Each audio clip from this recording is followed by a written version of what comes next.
ప్రియ సంఘమా, క్రీస్తు యేసు ప్రభుని దివ్యమైన నామంలో మీ అందరికీ శుభములను వందనములను తెలియజేస్తూ ఉంటున్నాను. మన స్థానిక సంఘ కాపరి గారు రెవరెండ్ డాక్టర్ ఎం బాబురావు గారు, అలాగే మన సంఘ పెద్దలైన ప్రతి వారికి, సంఘ వివిధ విభాగాల నాయకులు నాయకురాళ్ళు 50 మందికి శుభములను తెలియజేస్తుంటున్నాను. ఈ మధ్యలో మరలా ఈ ప్రత్యేకమైన దినాన్న ఆరాధనలో కలిసి దేవునిని స్తుతించుటకు, అలాగే వాక్యాన్ని ధ్యానం చేయడానికి ప్రభు నాకు ఇచ్చిన ఈ ధన్యకరమైన భాగ్యానికై నేను సర్వదా ఆయనకు కృతజ్ఞుణ్ణి. ఈ సంగమా, ఎలా ఉన్నారు మీరంతా? దేవుడు మనలను ప్రేమించి మరొక నూతన నెల, నూతన దినం, నూతన ఆరాధన గడియల్లోనికి ప్రభు మనలను తీసుకుని వచ్చారు. అందును బట్టి మనము దేవునికి వందనాలు చెల్లించబద్ధులమై ఉంటున్నాం. కొన్ని నిమిషాలు మనము కలిసి వాక్యాన్ని ధ్యానం చేసుకుందాం. ఒక ఊరిలో ప్రక్కనున్న 2 ఇళ్లల్లో ఒక పెద్ద ఆమె తన పెరట్లో సాయంత్రపు వేళ ఏదో వెతుకుతూ ఉంది.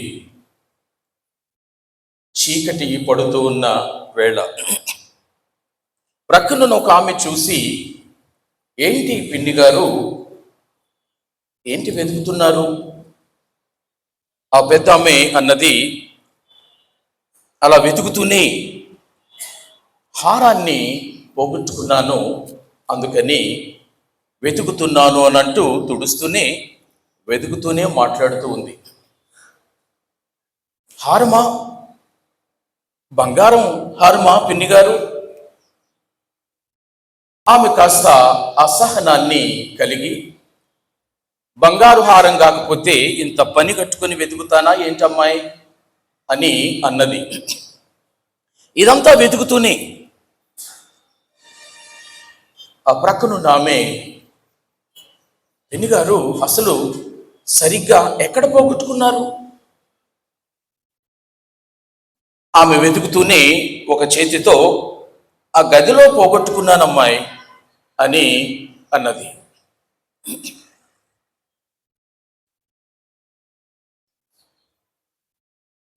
ఆ మాటలు వింటూ ఉన్న ఆ ప్రక్కింటి ఆమెకు అర్థం కావడంలో ఏం జరుగుతుందో, అయినా తన మనసులో ఉన్న ఒక ప్రశ్నను సంధించింది.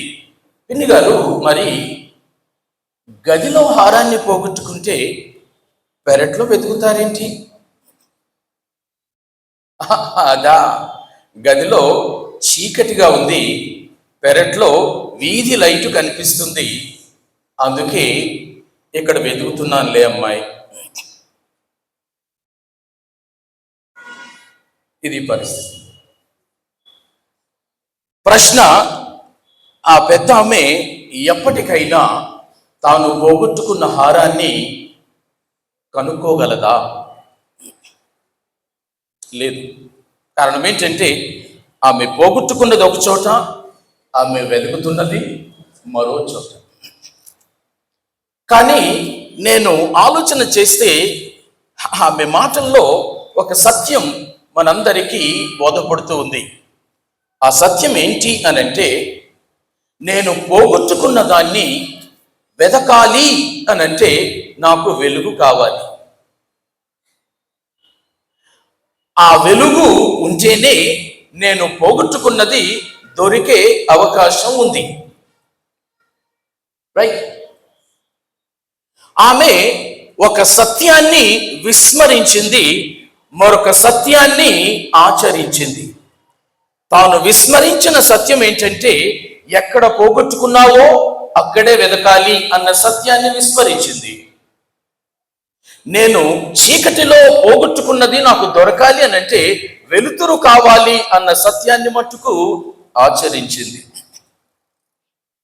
మన జీవితంలో కూడా, మన విశ్వాస ప్రయాణములో మన ఆధ్యాత్మిక సలక్షణాలతో కూడిన హారములో, ఆ మణిహారములో అనేకమైన ఆధ్యాత్మిక సుగుణాల పూసలు కలిపితే ఒక చక్కటి ఆధ్యాత్మిక జీవిత హారం అవుతుంది. క్రైస్తవ్యం అంటే ఒక పూస కాదు. క్రైస్తవ్యం అంటే అనేక రకాల సద్గుణాల, సదాచారాల పూసల కలయిక. యేసుక్రీస్తులో ఏ ఒక్క సుగుణము మాత్రమే లేదు, అనేక సుగుణాల కలయిక యేసు ప్రభు. క్రైస్తవ జీవితం కూడా అంతే. క్రైస్తవ జీవితంలో అనేక భక్తిపరమైన ఆధ్యాత్మిక గుణగణాలతో కూడిన జీవితాన్ని మనం ఒక హారంగా మెడలో ధరించి జీవించాలి.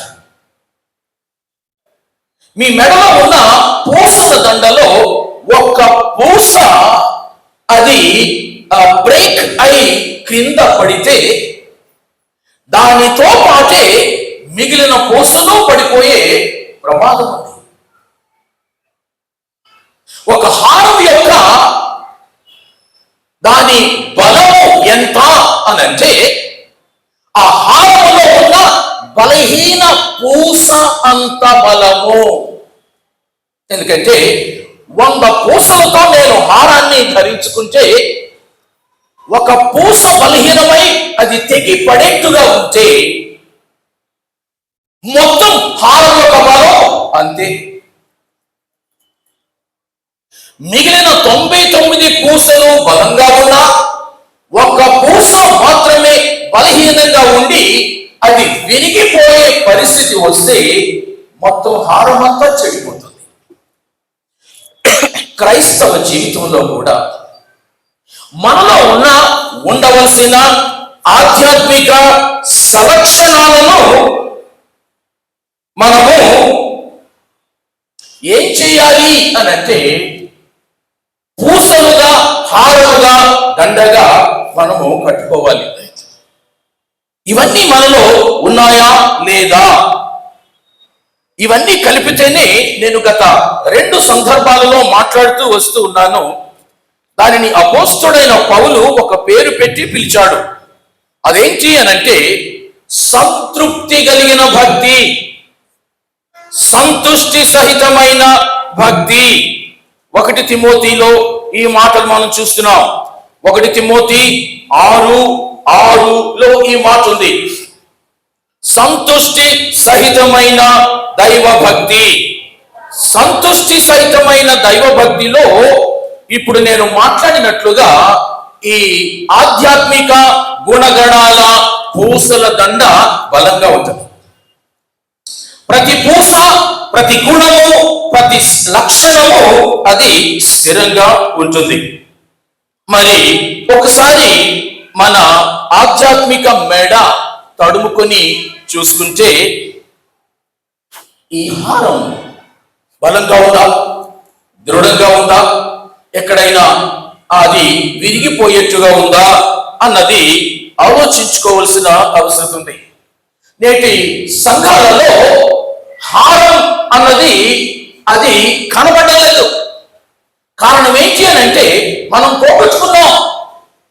మనం దాన్ని వెతకాలి అని అంటే ఆమెకు వెలుగు కావలసి వచ్చింది.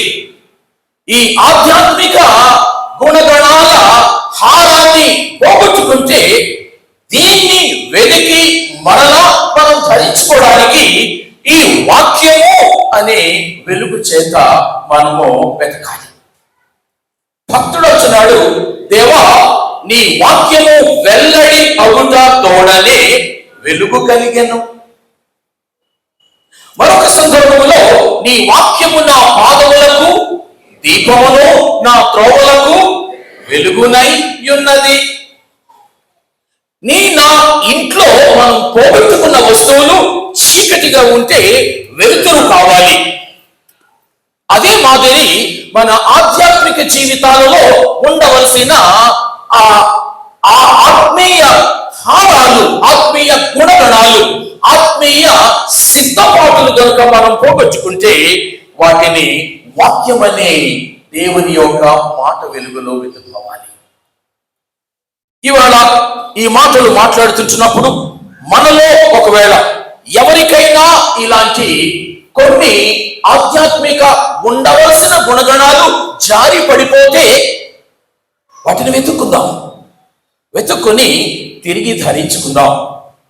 ప్రియులారా, ఈ భక్తి గురించి నేను కొన్ని దినాలుగా మీతో మాట్లాడుతూ వస్తూ ఉన్నాను. అనేక పర్యాయాలు పౌలు తిమోతికి రాస్తూ భక్తిని గురించి మాట్లాడడం మనం చూస్తున్నాం. పోయినసారి నేను చెప్పినప్పుడు రమారమి 12 పర్యాయాల కంటే అధికమైన సార్లు భక్తి అన్న మాట పౌలు తిమోతికి రాస్తూ నీ ద్వారా నీ సంఘానికి నేర్పించు అని చెప్పాడు. ఆ భక్తిలో ఉండవలసిన అనేక రకాలైన ఈ హారములను లేదా ముత్యములను, పూసలను మనం మాట్లాడుకుంటూ వస్తున్నాం. అందులో కొన్ని ఈ పూట మీ ముందుకు తీసుకురావాలని నేను ఆశపడుతుంటున్నాను. అందులో అతి ప్రధానమైనది, అతి ప్రాముఖ్యమైనది నా భక్తి మణిహారంలో విధిగా ఉండవలసిన మణి, విధిగా ఉండవలసిన పూస, అది పరిశుద్ధత. పరిశుద్ధత. ఒకసారి నాతో పాటు మీరు చూడండి, పౌలు ఏం మాట్లాడుతున్నాడో. బైబిల్ చూడమన్నప్పుడు బైబిల్ మీరు చూస్తూ ఉండండి. 1 తిమోతి, ఈ ఫ్యాన్ ఆపేస్తారమ్మా. తిమోతికి పౌలు రాసిన మొదటి పత్రిక 1 తిమోతి 1వ అధ్యాయము 5వ వచనములో నేను చదువుతున్న మాట ఉందో లేదో చూడండి. పవిత్ర హృదయము నుండి ఉందా? Very good. ఆ తర్వాత 1 తిమోతి 3వ అధ్యాయము 9వ వచనములో మధ్యలో పవిత్రమైన మనస్సాక్షితో ఉందా? అలాగే దానికి ముందు అధ్యాయము 2వ అధ్యాయము 8వ వచనములో పవిత్రమైన చేతులెత్తి, 5వ అధ్యాయము 22వ వచనములో చూడాలి. మీకు చూస్తేనే నేను ఏ ఆధారంగా ఈ మాటలు మాట్లాడుతున్నానో మీకు అర్థమవుతుంది. 5వ అధ్యాయము 22వ వచనములో మధ్యలో నీవు పవిత్రుడవుగా ఉండునట్లు చూచుకొనుము. ఇదండి పవిత్రమైన హృదయం అట, పవిత్రమైన మనస్సాక్షి అట, పవిత్రమైన చేతులు అట, పవిత్రునిగా ఉండునట్లు చూచుకోవాలి అట. ఇది విషయం. మొత్తం ఈ తిమోతి పత్రికలో ఒక భక్తి చేసే విశ్వాసి మెడలో ఉండవలసిన ఆధ్యాత్మిక మణిహారములో ఉండవలసిన పూసలలో ఒక మణి, ఒక పూస పరిశుద్ధత. తడుముకొని చూసుకుందాం, ఈ పరిశుద్ధత నా మణిలో, నా హారములో ఉందా లేదా అని. ఎందుకు అనంటే భక్తి చేసే నువ్వు నేను ప్రభువును చూడాలి అనంటే, ఆయనను ముఖాముఖిగా మనము కలుసుకోవాలి అనంటే, నీ ప్రార్థనలు ఆయన సముఖానికి చేరాలి అనంటే, నీ భక్తికి ఒక దశ, ఒక దిశ, ఒక నిర్దిష్టమైన గురి ఉండాలి అనంటే అది పరిశుద్ధత వల్లనే సాధ్యమవుతుంది. పరిశుద్ధత లేకుండా ఎవడను ప్రభువును చూడలేడు. ధన్యతలు మనకు ఒక 9 ధన్యతలు మనం చూస్తూ ఉంటాం. అందులో ఒక ధన్యత ఇలా చెబుతుంది, హృదయ శుద్ధి కలవారు ధన్యులు, వారు దేవునిని చూచెదరు. ఒక క్రైస్తవ సంఘం యొక్క అంతిమ లక్ష్యం ఏమయ్యింది అనంటే ఆయనను చూడటం, ఆయనను ముఖాముఖిగా కలుసుకోవడం. కాబట్టి ఒండ్రుపుర సెంటనరీ నీ అంతిమ లక్ష్యం ఇది కాకుండా మరేదైనా ఉంటే నీ భక్తి గాడి తప్పింది. మనకు మందిరం కావాలి, కట్టుకుందాం, కానీ మందిరమే భక్తి అయిపోకూడదు. మనం విందులు చేసుకుందాం, మంచిదే, విందులే భక్తి కాకూడదు. మనము కమిటీలను ఎన్నుకుందాం, కానీ కమిటీలే భక్తి అయిపోకూడదు. పాస్టర్లను నియమించుకుందాం, కానీ పాస్టర్లే నీ భక్తికి ఆధారము కేంద్రము అయిపోకూడదు. పాస్టర్లైన నాకు సంఘ సెక్షన్ వరకు రక్షించబడిన ప్రతి ఒక్కరూ కూడా ఆ భక్తికి ప్రభువు కేంద్రమై ఉండాలి. ఆయన కేంద్రమై ఉంటే నాకేంటండి అని అంటావా? ఆయన నేను అడిగాను, నేను ఎందుకు పరిశుద్ధంగా ఉండాలి ప్రభువా అని. ఆయన అన్నాడు, నేను పరిశుద్ధుడను గనుక, నేను పరిశుద్ధుడను గనుక నీవును పరిశుద్ధంగా ఉండాల్సింది. ఇందులో మినహాయింపులు లేవు.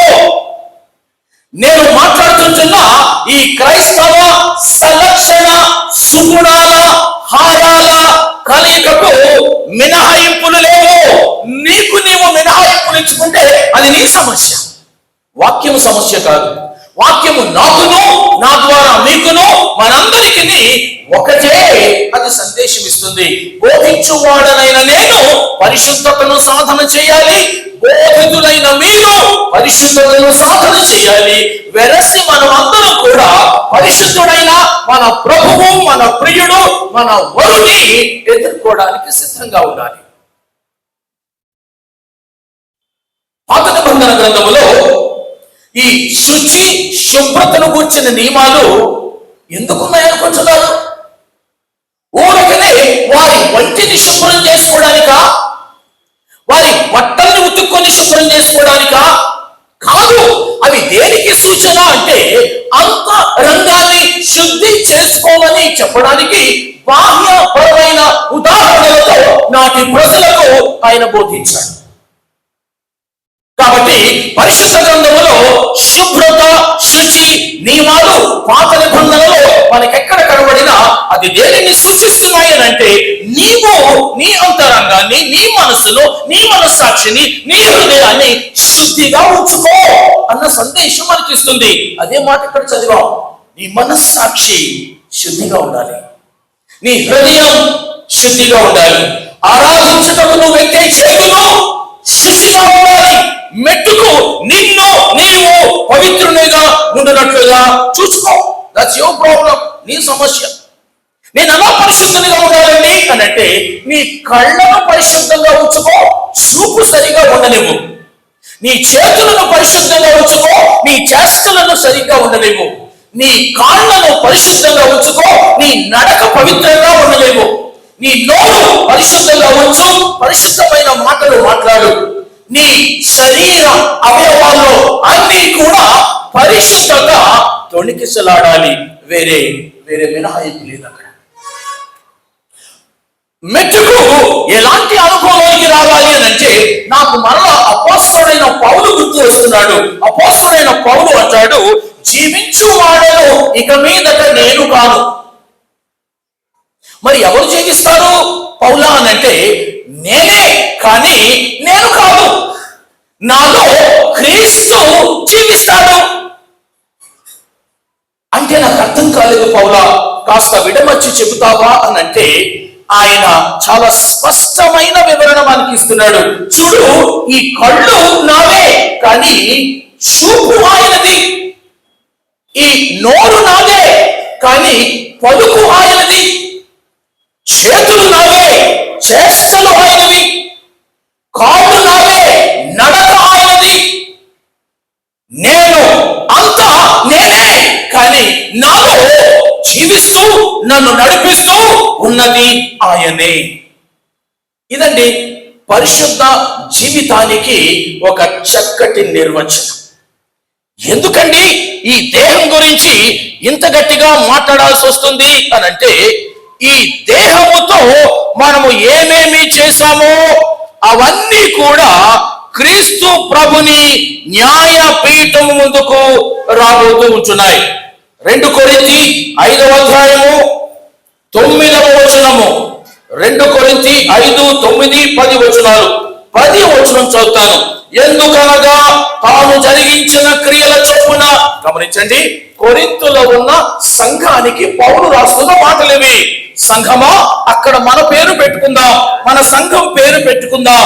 ఎందుకనగా ఉండ్రుపుర సంఘ విశ్వాసులారా, మీరు జరిగించిన క్రియల చొప్పున, అవి మంచివైనను సరే చెడ్డవైనను సరే, దేహముతో జరిగించిన వాటి ఫలమును ప్రతి వాడును పొందునట్లు మనమందరమును క్రీస్తు న్యాయపీఠము ఎదుట ప్రత్యక్షము కావలసి ఉన్నది.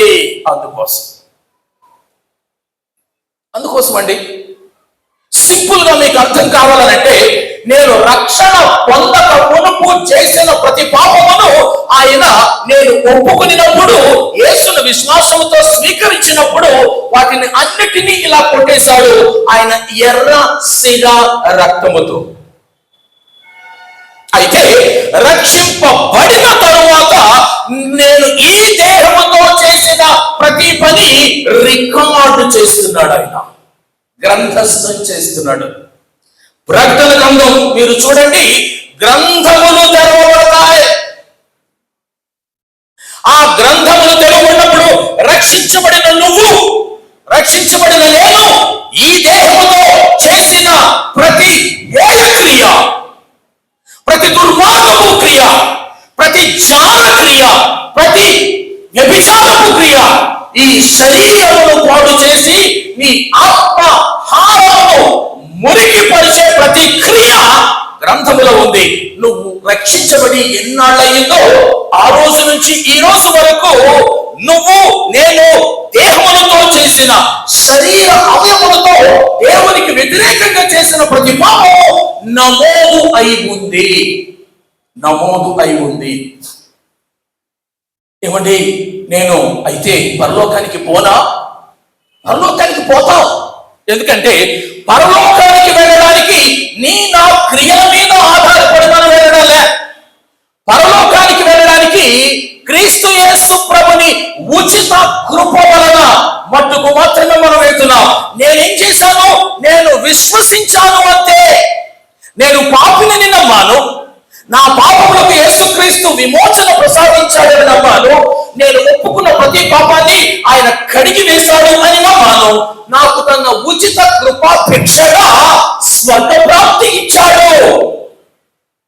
అయితే నేను తదనంతరము కూడా పరలోకములో అధిక బహుమానాలు, అధిక కిరీటాలు నేను పొందుకోవాలి అని అంటే, నేను ఈ దేహముతో నేను నీతి కలిగిన బ్రతుకును బ్రతకాలి. ఇది నాన్న ఇదే కరువైపోతూ ఉంది. పరిశుద్ధత గురించి మాట్లాడే వర్తమానాలు కరువైపోతున్నాయి. ఒకవైపు పరిశుద్ధ గ్రంథములో దీని పేరే పరిశుద్ధ గ్రంథం, దీని పేరు పరిశుద్ధ గ్రంథం.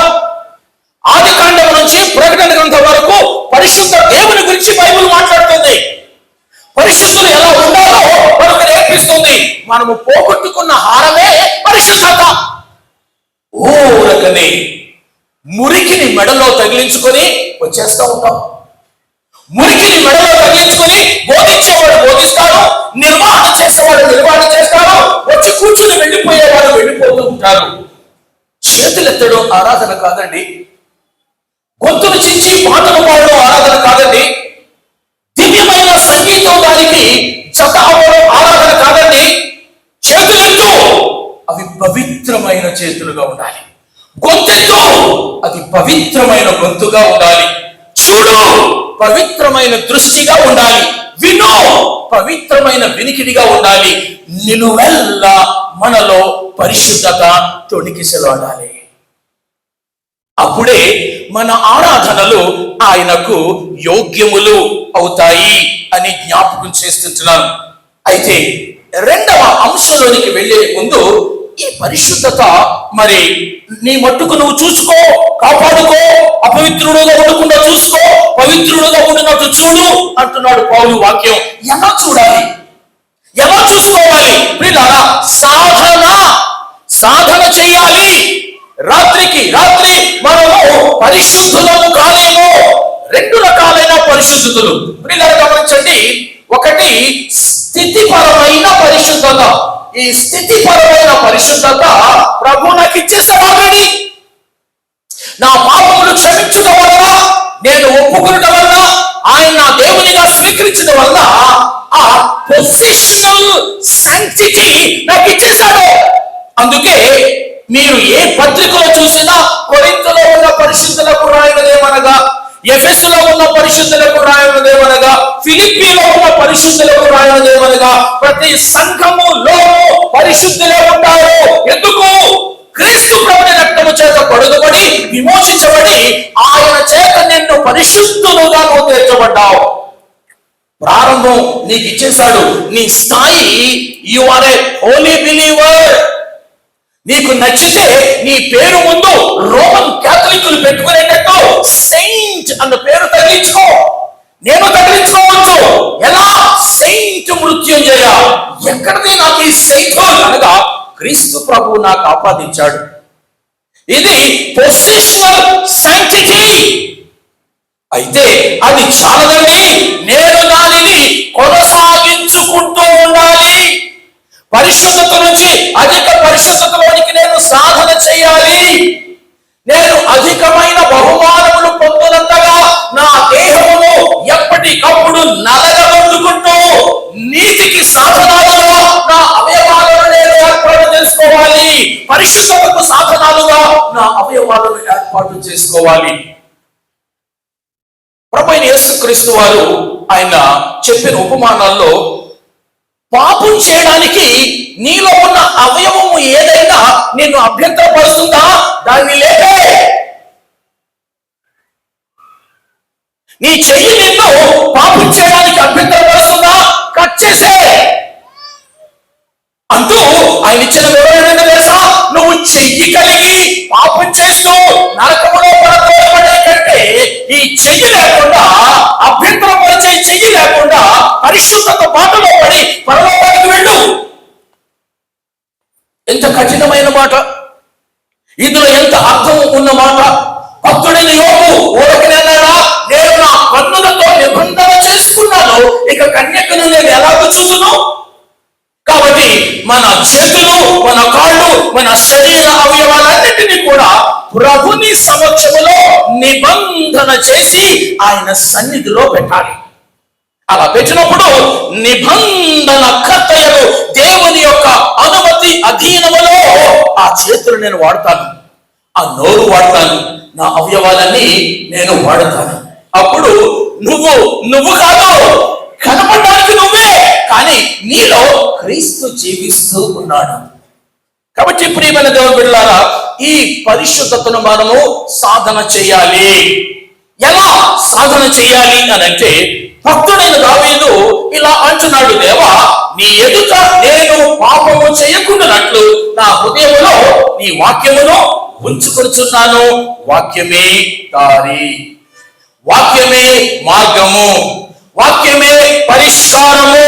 వాక్యము చదవని క్రైస్తవ విశ్వాసి, వాక్యము చదవని పాస్టర్, చదవని సంఘటనలు, చదవని విశ్వాసులు పరిశుద్ధులుగా మీరు మనజాలలేరు. ఎందుకంటే నా ఒంటిని శుద్ధి చేయడానికి నాకు నచ్చిన సబ్బు నేను పోయి కొనుక్కోవచ్చేమో కానీ నా అంతరంగాన్ని శుద్ధి చేయడానికి ఈ వాక్యం అనే సబ్బు మాత్రమే పరిష్కారం. చదువుతున్నారా?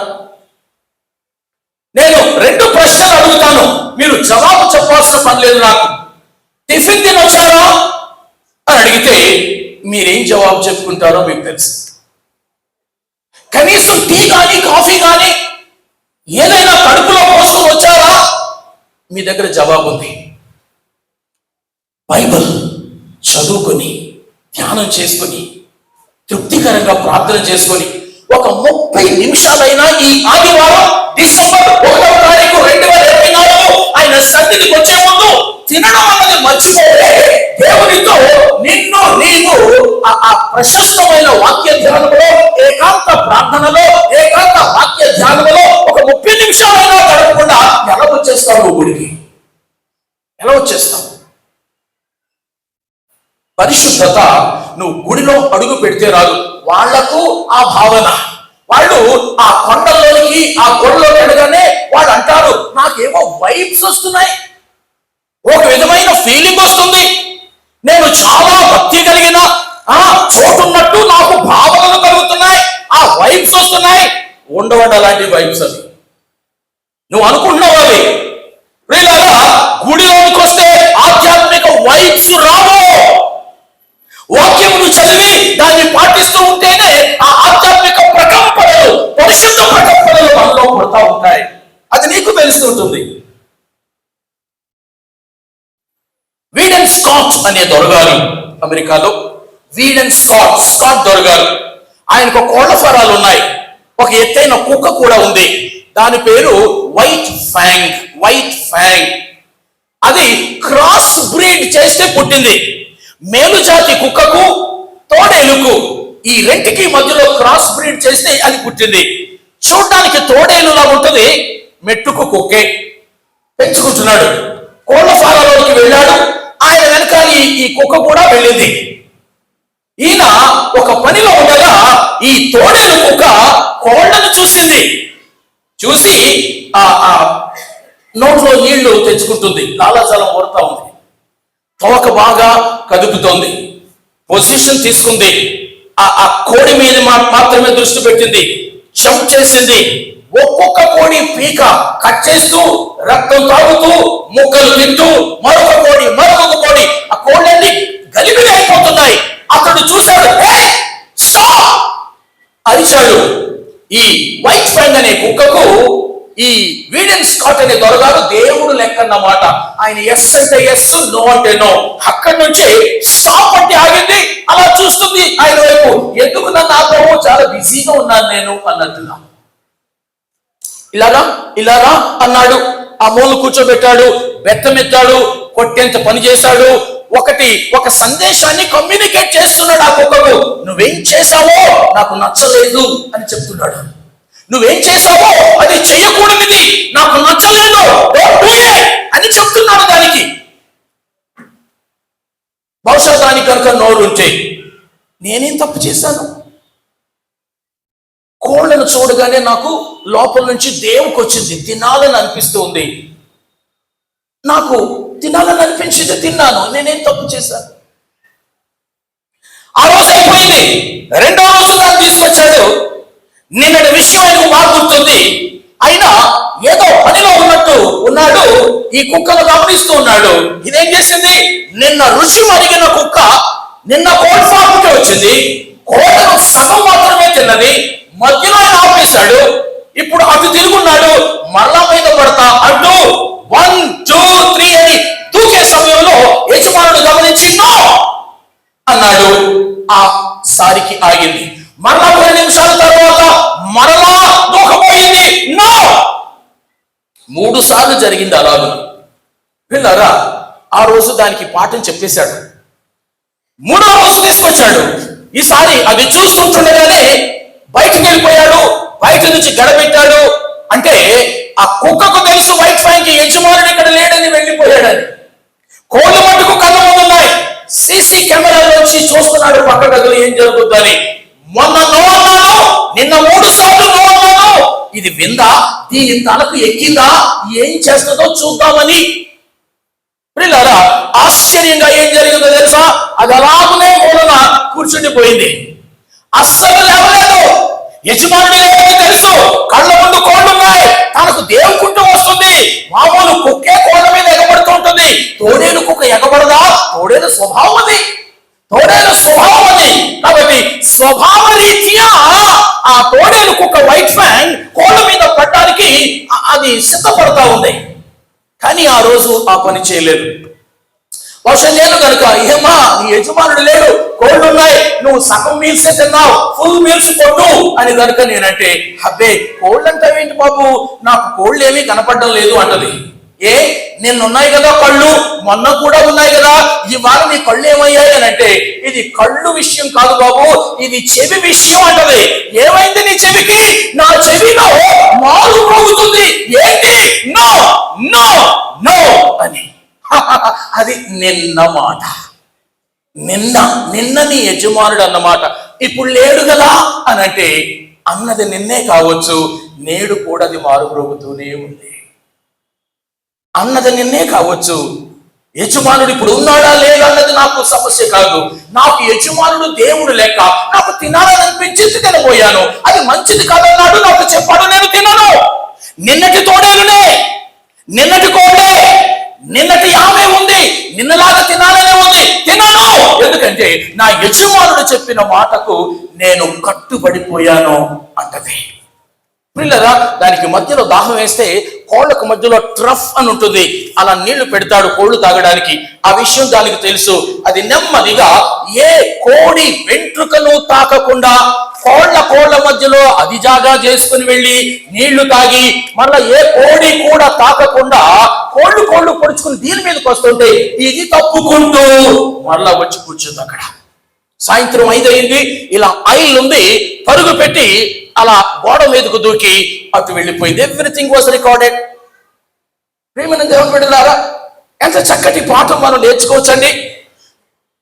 ఆ తోడేలు కుక్కకు ఆ కోళ్లను తినడం న్యాయంగానే ఉంది, తినాలని అనిపిస్తుంది, లోపల నుంచి పుడుతుంది. అది తప్పని నాకు అనిపించడం లేదు అని అంటున్నది. కానీ యజమానుడు చెప్పాడు, తినొద్దు, నీకు తిండి వేరే పెడతాను, అది నువ్వు తినేది కాదు. దానికి బద్ధుడు అయిపోయింది ఆ కుక్క. ఒక కుక్క, ఒక తోడేలు కుక్క. యజమానుడు 3 సార్లు నో అంటే ఇక మరలా కోడిని తాకలేదు. తాకి తన్ను తాను అపవిత్రపరచుకోలేదు. యజమానుని మాటకు అవిధేయురాలైన కుక్కగా అది మిగిలిపోలేదు. ఇది నేను కథ కాదు చెబుతున్నది, జరిగిన విషయం చెబుతూ ఉన్నాను నేను. పిల్లరా, ఒక క్రూరమైన తోడేలు స్వభావం కలిగి కోడను తినే స్వభావం కలిగిన కుక్క యజమానుడు అంటే ఆగిపోయిందంతే. మనము కుక్కల కంటే శ్రేష్ఠులము కామా? మనము తోడేళ్ల కంటే యోగ్యులము కామా? వాటికంటే మెదడు లేదా? వాటికంటే మించిన ఆలోచన శక్తి లేదా? వాటికంటే మించిన నియంత్రణ శక్తి మనకు లేదా? వాటికంటే అధికంగా మన యజమానులైన ప్రభుని మాటను మనము వినలేమా? ఇది ప్రశ్న. ఇది మన ముందున్న ప్రశ్న. నీ చేతులు సరిగ్గా వాడు చెప్పాడు ఆయన. నీ కళ్ళను, నీ నోటిని, నీ చెవులను, నీ అవయవాలన్నింటినీ కూడా పరిశుద్ధంగా వాడాలంటే. కారణం ఏంటంటే పరిశుద్ధుడైన ప్రభు నాకు చెప్పాడు, నేను ఆయన మాటకు బద్ధుడను కావలసిన వాడనై ఉన్నాను. ఈరోజు ఆ నీ పరిశుద్ధత ఒకవేళ ఎక్కడైనా గాలికి ఎగిరిపోతే, ఆ హారములో పరిశుద్ధత అనే ముత్యాన్ని, మణిని మనం కోల్పోతే వెతుక్కుందామమ్మా, వెతుక్కుందాం. ఎలా వెతుక్కోవాలి అని అంటే, తిరిగి ఈ వాక్యము చేత కడుగబడిన వారమై, ఈ వాక్యమైన నీటి చేత కడుగబడిన వారమై, వాక్యమైన సబ్బు చేత కడుగబడిన వారమై, తిరిగి పరిశుద్ధముగా నీతికి సాధనాలుగా మనము తయారు చేసుకుందాం. చాలా సార్లు నేను దేవునికి ఏం తీసుకొచ్చానా, ఎంత ఇచ్చానా, ఏం చేశానా అని లెక్కలు కడుతూ ఉంటాం. ఆ లెక్కలు మానుకో, అవి పెద్ద ఉపయోగం లేదు. నేను దేవునికి ఏమై ఉన్నానా అన్నదే చాలా ప్రాముఖ్యం. నేను దేవుని ముందు ఏమై ఉన్నానో అన్నది నేను ఆలోచించుకోకపోతే, దేవుని కొరకు నేనేం తెచ్చానా, చేశానా, వేస్టదే. Is never worried about that. అందుకే ఆయన అన్నాడు, ఏమా అర్పణ వేస్తున్నావా బాబు? అవును, వెతుగా నాకు. నీకు ఎవరితోనైనా మరి కష్టం, వ్యతిరేకం, మనస్పర్ధ ఏమైనా ఉన్నాయా? పడని స్థితి చాలా మంది ఉన్నారండి. మనిషి అంటే ఉండవండి, ఉంటాయి. నువ్వు మనిషి అంటే ఉంటాయో లేదో కానీ క్రైస్తవ విశ్వాసం అయితే ఉండడానికి వీల్లేదు. నువ్వు పోయే ముందు నీ అర్పణ అక్కడ పెట్టి, నువ్వు ఎవరితో సమాధానంగా లేవో వారితో సమాధాన పడిరా. నీకు అర్పణ ముఖ్యమేమో, నాకు సమాధానం ముఖ్యం. నీకు అర్పణ ముఖ్యమేమో, నాకు మాట్లాడతాడు ప్రభు, ఇలాగే మాట్లాడతాడండి. కాబట్టి నేను ప్రభుని కొరకు ఏం చేశానా అన్నదాన్ని ప్రక్కన పెట్టు, ప్రభు కొరకు ఏమై ఉన్నానా అన్నది ఆలోచన చేద్దాం. ప్రభుని కొరకు నేను పరిశుద్ధమైన పాత్రనుగా ఉంటే ఆయన నన్ను వాడుకొను యోగ్యమైన పాత్రగా ఉంటాను. కొరింథు సంఘానికి పౌలు రాసిన మాటలవే. యజమానుడు వాడుకొనుటకు అర్హమైన పాత్ర అది బంగారానిదా, అది వెండిదా, అది ఇత్తడిదా, అది ఇనుముదా, అది మట్టిదా కాదు, అది పరిశుద్ధమైనదా కాదా? మీకు బంగారపు పాత్రలో లడ్డూలు పెడతాను, దాని మీద అశుద్ధం వేసి తినమనిస్తాను, తింటారా? ఎందుకు తినను? బంగారం ప్లేటమ్మా, తిను. ప్లేటు బంగారం కావచ్చండి, లోపల మురికి ఉందండి, అశుద్ధం పెట్టారండి, తినవా? తినను. అదే మట్టి పాత్ర శుభ్రంగా చేసి అందులో మీకు పెరుగన్నం తోడబెట్టి స్పూన్ ఇచ్చి తినంటే తింటారు. ఎందుకు? పరిశుద్ధంగా ఉంది, పవిత్రంగా ఉంది. కాబట్టి ప్రియులారా, నువ్వు బంగారపు పాత్రని మిడిసి పడకు, ఉరికుంది వాడుకోడు ప్రభు. నువ్వు వెండి పాత్రని ఎగిరెగిరి పడకు, అందులో అశుద్ధం ఉంది, అబ్బాయి ఆయనకి ఇష్టపడదు. ఇక్కడ ఎవరైనా ప్రభువా వారికి లాగా నేను బంగారపు పాత్రను కాను, వెండి పాత్రను కాను, వెలగలిగిన లోహాల పాత్రను కానే కాను, నేను మట్టి పాత్రనయ్యా, కానీ ఈ మట్టి పాత్రను రోజు తోముతాను, రోజు శుభ్రం చేస్తాను, ఇందులో ఏమైనా తింటావయ్యా అని తీసుకురా ప్రభు దగ్గరికి. ఆయన తీసుకుంటాడు. అటు పిల్లరా, ఈ ఉదయకాలపు వేళలో నాతో సహా ఇక్కడున్న మనందరి హృదయాలు శుద్ధంగా ఉండాలి, శుద్ధమైన భక్తిలో శుద్ధమైన జీవితము ఉండాలి.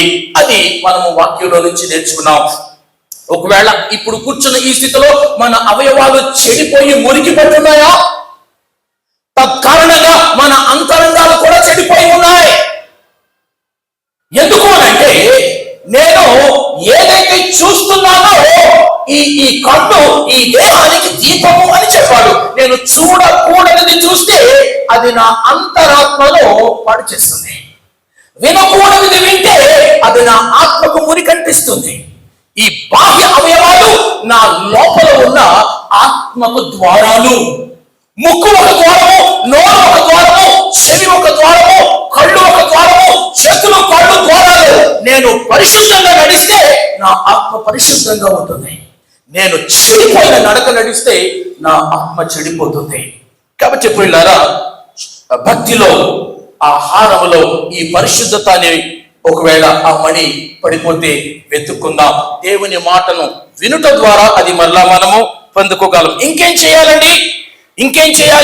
నా భక్తి సంతుష్టి సహితమైనదిగా ఉండాలి అని అంటే నేను ఆత్మ ఫలమును సాధన చేయాలి. మొదటిది పరిశుద్ధతను సాధన చేయాలి, రెండవది ఆత్మ ఫలమును సాధన చేయాలి. ప్రియులారా, నాకు మీరు చెప్పగలరా? అయితే ఆత్మ ఫలమేమనగా ప్రేమ, సంతోషము, సమాధానము, దీర్ఘశాంతము, దయాళుత్వము, మంచితనము, విశ్వాసము, సాత్వికము, ఆశానిగ్రహము. 9 ఆత్మ ఫలము, 9 తొనల ఆత్మ ఫలము. ప్రశ్న, ఈ 9 కనీసం ఎన్నింటిని సాధన చేయమని ప్రభు చెప్పాడు? కనీసం 5, అంతేనా? కనీసం 5 అన్నవాళ్ళు మీ చేతులు పైకెత్తండి. 5, 4లో 5 మెజారిటీ. కాబట్టి కనీసం 5 సాధన చెయ్యాలి చాలు అన్నవాళ్ళు చేతులు ఎత్తుతారా? నేను అసలు మీ మధ్యలో నడిచి బోధించాలని ఉంది. మిమ్మల్ని అందరినీ కూడా ముఖాముఖిగా చూస్తూ, పలకరిస్తూ, మీతో మాట్లాడిస్తూ. బాప్టిస్ట్ సంఘాల్లో ఇలా ఎత్తైన స్థలాలు కట్టి పడేస్తారు, దానికి ఇలాంటి ఒకటి పెడతారు. సరే చెప్పండి పిల్లారా, కనీసం 5 చేస్తే చాలండి అమ్మయ్య నేను మెజారిటీలో ఉన్నాను అనుకోవడానికి ఉందా? అలా లేదా అయ్యగారు? మీకు తెలుసా ఆజ్ఞలు ఎన్నున్నాయి? ఇశ్రాయేలీయులకు ధర్మశాస్త్రంలో దేవుడిచ్చినవి చాలా ఉన్నాయి. అందులో సీనాయి కొండ మీద ఇచ్చినవి 10. ఈ 10 ఆజ్ఞలలో ఏ ఒక్క ఆజ్ఞ వారు పాటించకపోయినా మిగిలిన 9 ఆజ్ఞల విషయంలో వారు అపరాధులు అవుదురు అని ఉంది బైబిల్లో. అంటే అర్థం ఏంటి? ఇందులో నేను 9 పాటించానండి, ఒక్కటే కదా అనడానికి లేదు. అవన్నీ నీ తృప్తి కోసం, నువ్వు నా తృప్తి కోసం నేను ఇచ్చుకున్న పర్సంటేజ్లవి. ప్రభుని విషయంలో ఎప్పుడు 50% అన్న మాట నీకు వినబడదు, 90% మాట వినబడదు, 99.99% మాట కూడా వినబడదు. Everything, every time with God Jesus is only 100%, 100%. ఇక అందులో మినహాయింపులు లేవు. నువ్వు ఇచ్చుకుంటే నువ్వు ఇచ్చుకున్నావేమో కానీ ఆయన మినహాయింపులు ఇవ్వడు. 10 ఆజ్ఞలు పాటించాలంటే పాటించాలి. 1 పాటించలేకపోయావా, నువ్వు 10 పాటించనంటే. అలాగే 9 ఆత్మ ఫలములోని తొనలను పాటించాలి. ఆ 9లో 1 పాటించలేకపోయావా, మొత్తం 9 విషయాల్లో నువ్వు అపరాధివైనట్టే. అందుకని ప్రేమ మొదలుకొని దీర్ఘశాంతం వరకు మనము సాధన చేయవలసిన వారమై ఉన్నాం. ఇంకొక ప్రశ్న, ఈ ఆత్మఫలము జనగాము లోపల పోతున్నోళ్ళందరికీ ప్రభు ఇచ్చేసాడా? ఆత్మఫలము ఫలించాల్సింది ఎవరు? ఆత్మఫలము సాధన చేయాల్సింది ఎవరు? గుడిలో ఉన్న వాళ్ళందరూనా?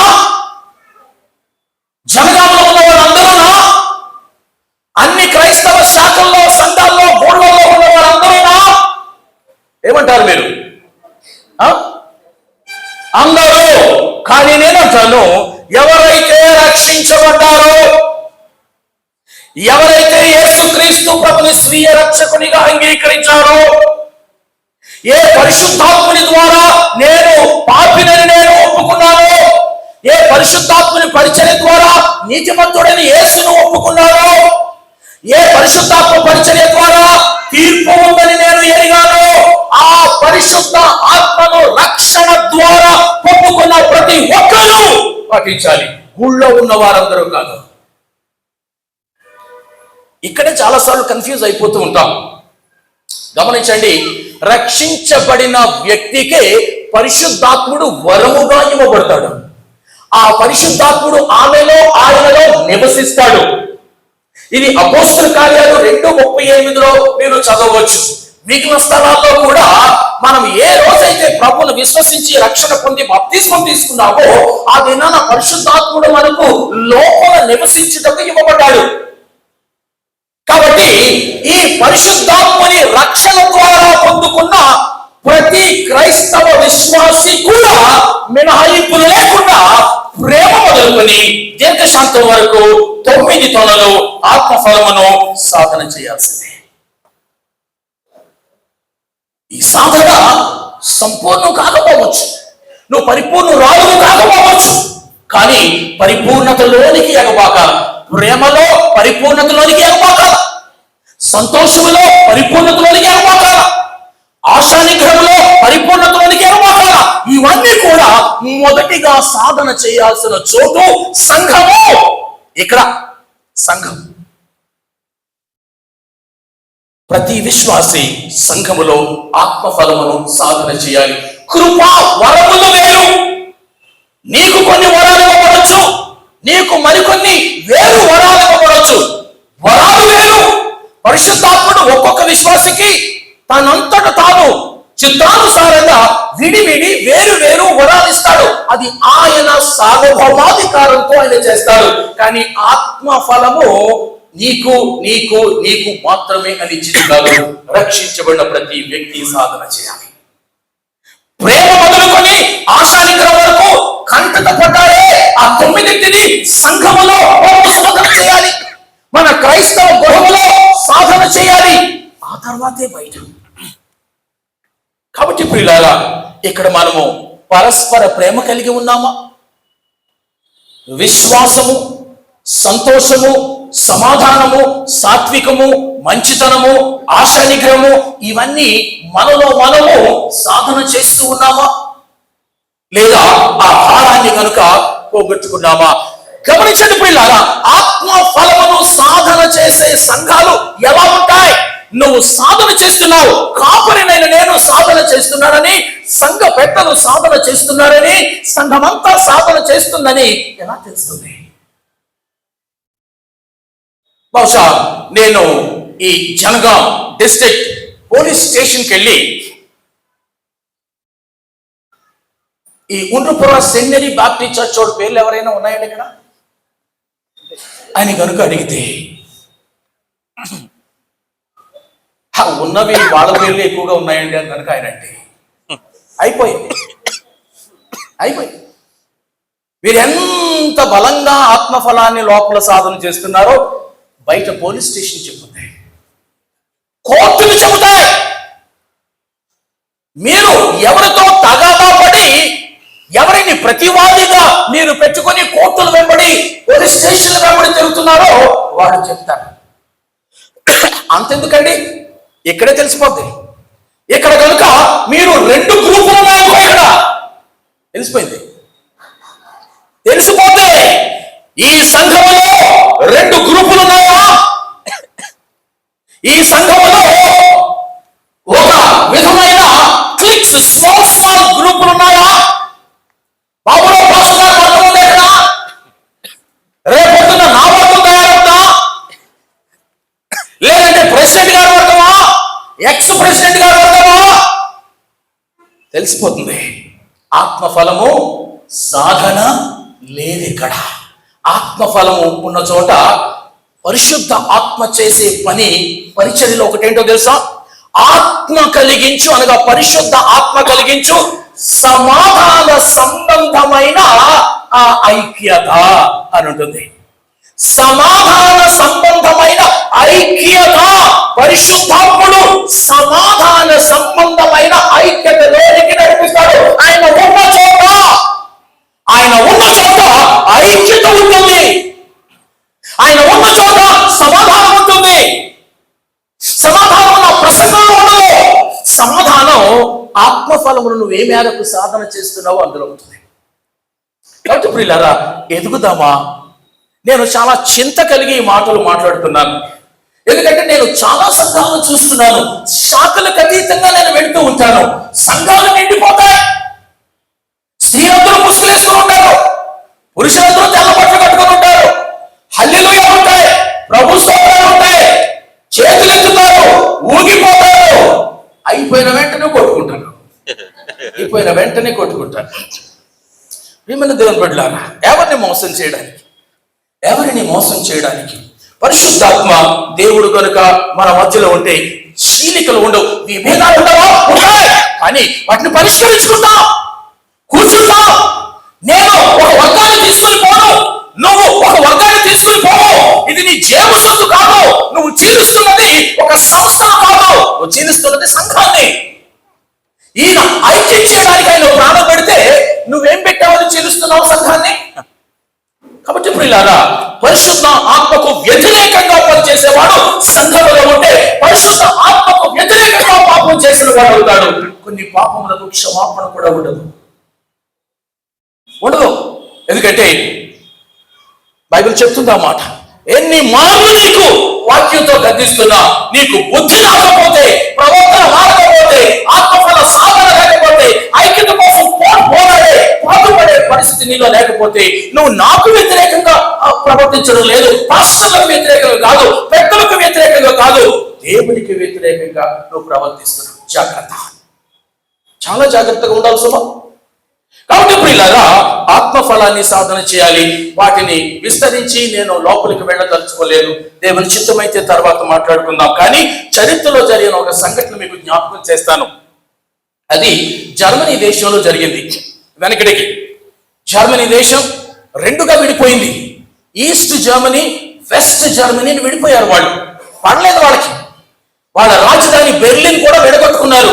మధ్యలో గోడ కట్టుకున్నారు, లావంటూ గోడ. మొత్తం ఆ పట్టణం పొడవునా గోడ కట్టుకున్నారు.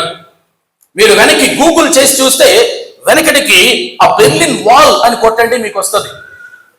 ఆ బెర్లిన్ వాల్ ఊరు మధ్యలో, ఒకే పట్టణం మధ్యలో తూర్పోళ్ళు పడమటోళ్ళుగా విడిపోయారు. వాళ్ళు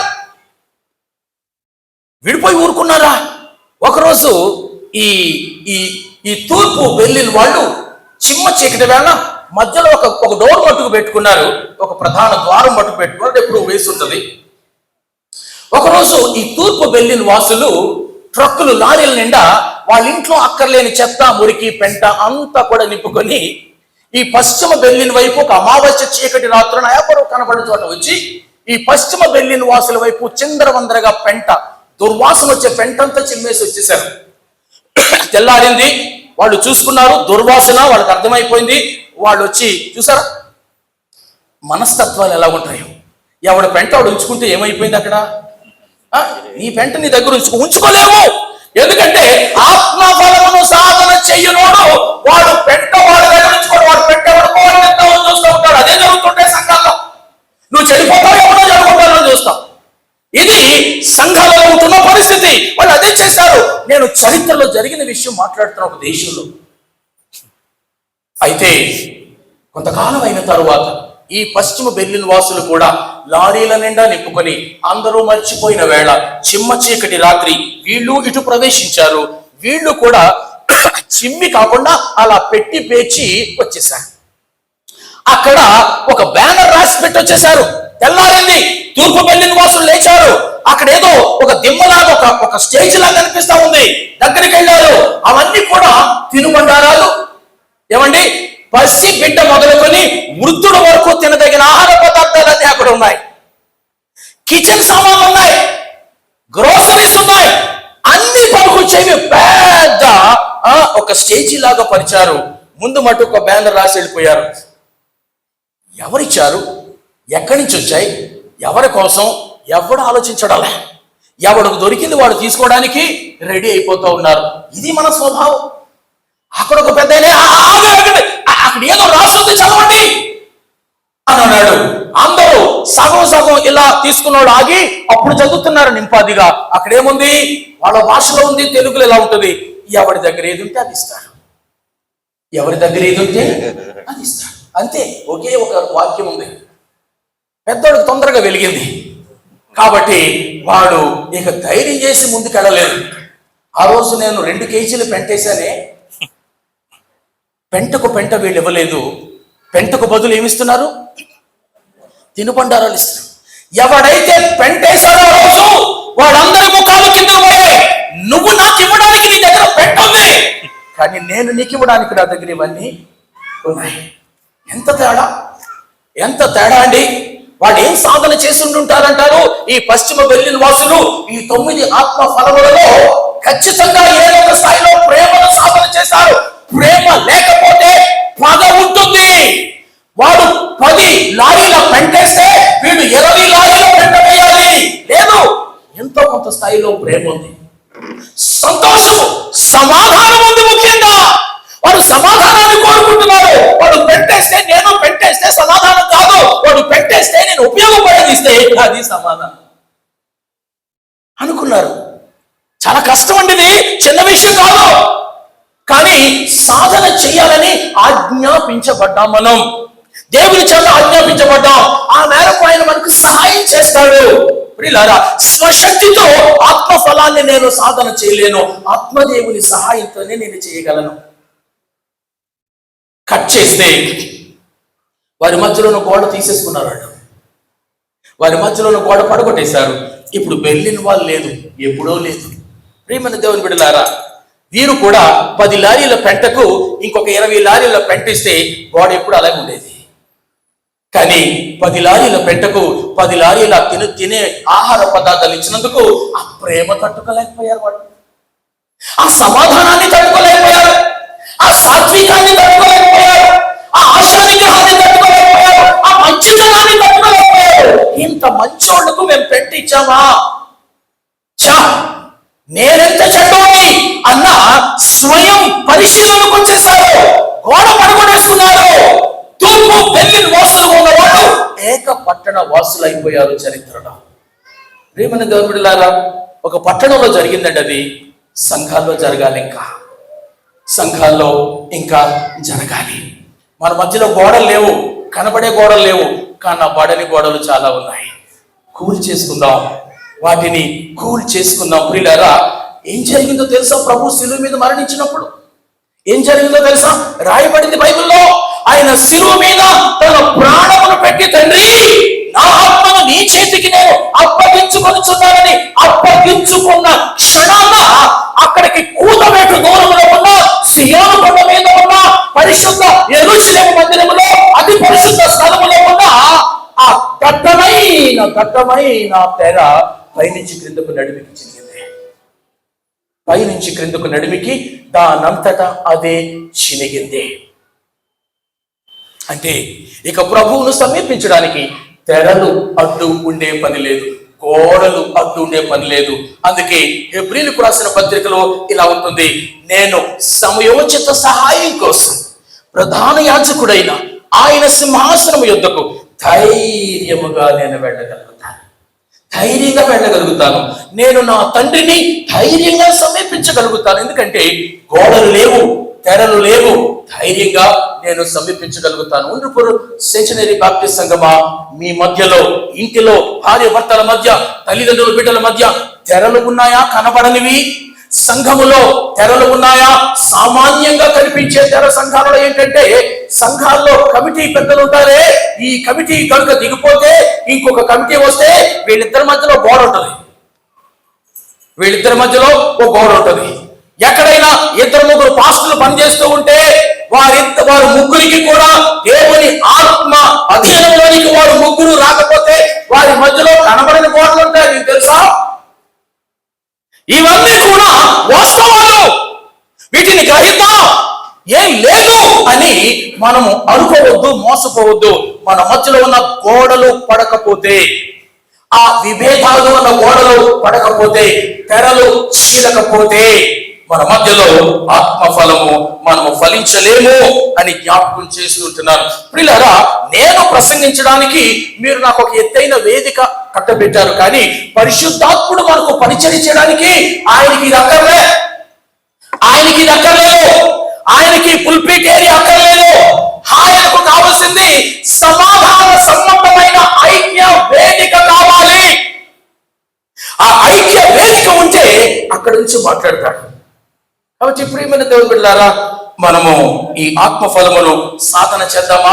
సాధన చేస్తున్నప్పుడు నొప్పి తగలొచ్చు, నిన్ను చిన్న చూపు చూడొచ్చు, నిన్ను చెంతగాని వాడు అని అనొచ్చు. పర్వాలేదు, ప్రభు కోసం వాటిని భరించు. ఎందుకంటే నువ్వు ఆత్మఫలమును సాధన చేస్తున్నావు కాబట్టి ఏదో ఒక రోజు వారిలో మార్పు కలిగే పరిస్థితి రాకపోదు. మూడవది ఇంకేంటి సాధన చేయాలి? సంతృప్తికరంగా నా భక్తి ఉండాలంటే నేను సాధన చేయాల్సింది మూడవది, అతి ప్రాముఖ్యమైనది. బహు జాగ్రత్తగా వినండి, నేను ముగించబోతున్నాను ఈ విషయం చెప్పి. అదేంటి అనంటే దీనత్వం. ప్రియులారా, దీనత్వం ఇంగ్లీష్ లో మీక్నెస్ లేదా humility is the right word. Humility, humble, దీనత్వము సాధన చేయాలి. ప్రియులారా, ఈ దీనత్వాన్ని సాధన చెయ్యమని చెప్పినోడెవడు అనంటే అందరూ చెప్పారు. ప్రభు చెప్పాడు, అపోస్తుడైన పౌలు చెప్పాడు. అపోస్తుడైన పౌలును నేను ఒక చిన్న ప్రశ్న పెట్టాను అపోస్తుడైన పౌలుకు. పౌలా, నువ్వు దీనత్వం గురించి రాస్తున్నావే, మాట్లాడుతున్నావే, నీలో ఆ దీనత్వం ఉందా? నేను తెలుసుకోవచ్చా? బోధకుల్లో ఉండాలి కదా ఆ దీనత్వము. కానీ ప్రియులారా, ఈ దీనత్వము అనేది చాలా కష్టమైన పని. ఎవ్వరికి ఓ పట్టాన్ని ఇష్టపడదు. మనందరికీ కూడా హీరోలుగా ఉండాలని, బాసులుగా ఉండాలని అనిపిస్తుంది తప్ప దీనులుగా ఉండాలని అనిపించదు. నేను ప్రెసిడెంట్ అయ్యానా? అబ్బే, నేను బేకరంగా ఉండకపోతే నా ప్రెసిడెంట్షిప్ కి కుదరదు. నేను పాస్టర్ అయ్యానా? గంభీరంగా హోదాగా ఉండాలా? నేను దీనంగా ఉండకూడదు, కుదరదండి. ప్రియమైన దేవుని బిడ్డలారా, క్రైస్తవ సంఘములో కాపరి మొదలుకొని ప్రతి ఒక్కరూ మినహాయింపు లేకుండా అందరము విధిగా పాటించాల్సిన మరొక ఆధ్యాత్మిక హారములోని సుగుణ ఏంటి అనంటే దీనత్వం. ఇందాక నేను అన్నాను, ఎందుకు నేను పరిశుద్ధునిగా ఉండాలి ప్రభువా అంటే ఆయన ఏమన్నాడు అని అన్నాను. ఏమన్నాడు? నేను పరిశుద్ధుడును గనుక నువ్వు పరిశుద్ధంగా ఉండాల్సిందే, వేరే దారి లేదు అన్నాడు. ఇప్పుడు అదే మాట, ఎందుకు నేను దీనునిగా ఉండాలి ప్రభువా? ఎందుకు ఇదే మాట అంటాడు. నేను దీనుడను గనుక, నేను దీనుడను, దీన మనస్సు కలవాడను. మామూలు మామూలు మాటలు కదండి అవి. నేను దీనుడను, దీన మనస్సు కలవాడను, కాబట్టి మీరు నా కాడి ఎత్తుకొని నా దగ్గర నేర్చుకోండి.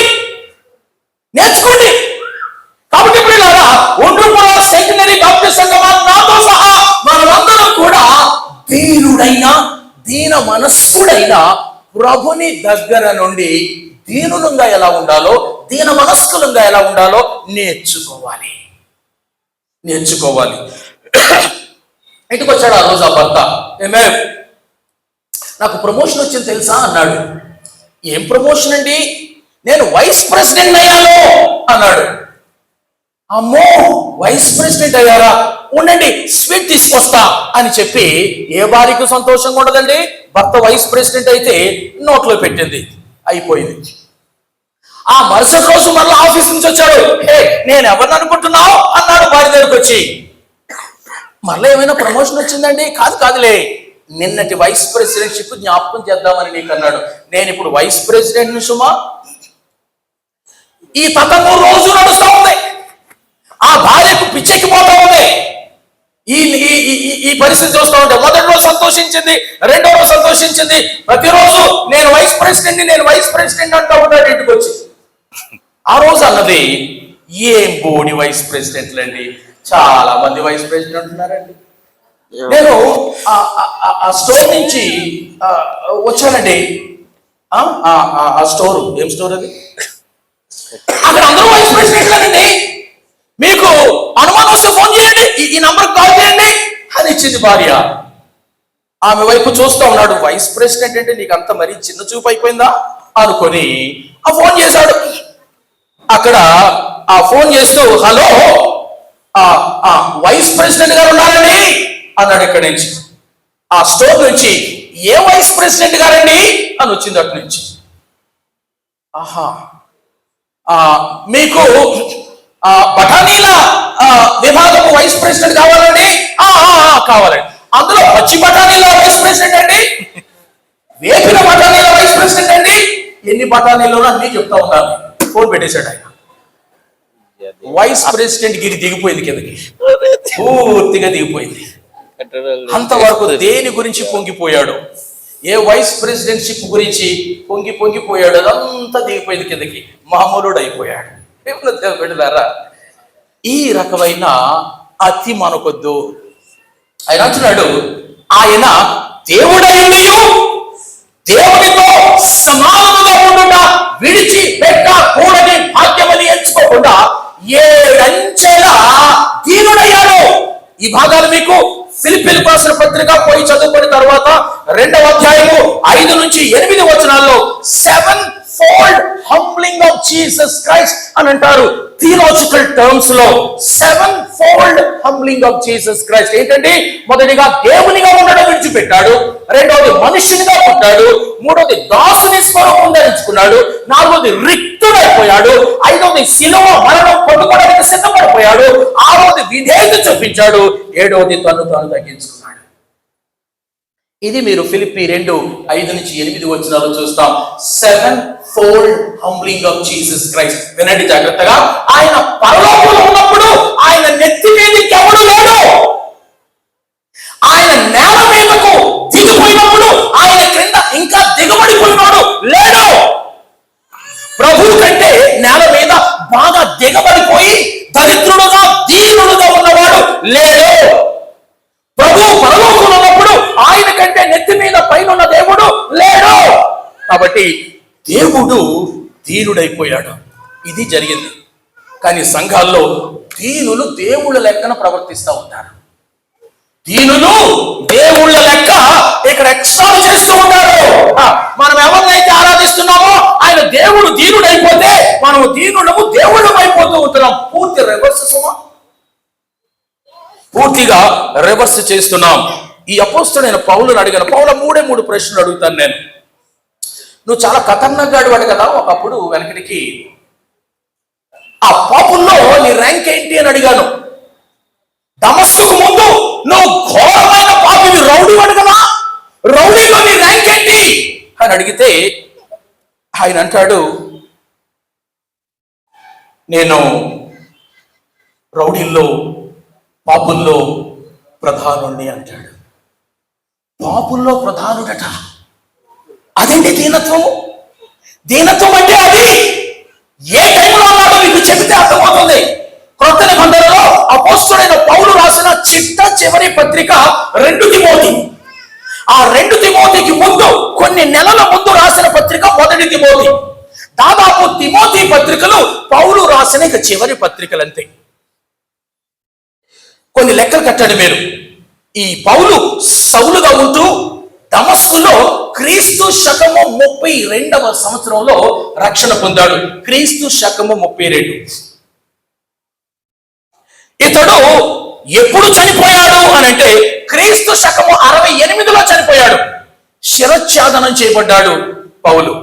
68లో నుంచి 32 తీసేయండి.